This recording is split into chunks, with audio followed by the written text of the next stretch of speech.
दरअसल में एक्सरसाइज योगा नहीं है ये, यह एक योग शब्द से संबोधित किया गया है।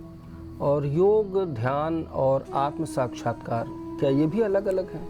यह एक दूसरे के पूरक, एक स्टेप बाय स्टेप, मतलब जैसे एक पेड़ के कई रूप होते हैं, जैसे तना, पेड़, उसका जड़, पुष्प, फूल, उसी तरह से एक इसका रूप है। जब इस योग के सारे पूर्ण स्टेप को चलने के बाद जब हम जाते हैं और आत्म साक्षात्कार की अनुभूति कहते हैं, तो वह पूर्ण योग कहलाता है। जी महाराज जी।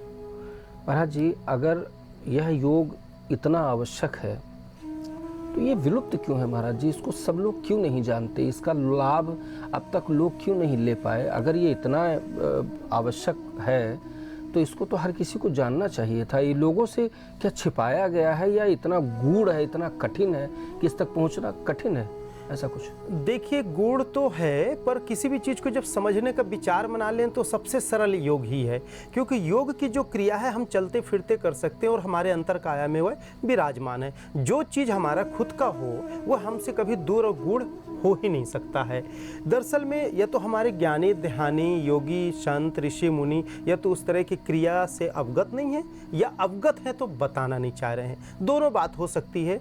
यह उनकी विद्वता के ऊपर निर्भर करता है कि वह किस तरह की विद्वता रखते हैं और किस तरह के लोगों को मानव सेवा, जगत कल्याण में कैसी सेवा करना चाहते हैं। परंतु मुझे जो परमात्मा ने दिया, मैं वह जन जन तक पहुंचाना चाहता हूं और सभी दर्शकों को पहुंचाकर और इसकी अनुभूति करा के उन्हें एक सफल जीवन जीना सिखाना चाहते हैं हम।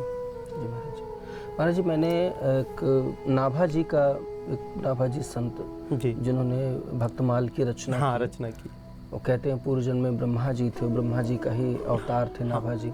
उनके गुरु जी का मैंने पर काया प्रवेश जैसा कुछ सुना था कि वो अपने वहीं पर वो रहते थे, विद्यमान रहते थे, पर उनका प्राण उनके निकल जाते थे। भगवान के निजधाम में जा करके भगवान की सखियों को जैसा स्वरूप धारण करके भगवान को पंखा इत्यादि करना, भगवान की सेवा करके फिर कुछ घंटों में वापस आ जाते थे।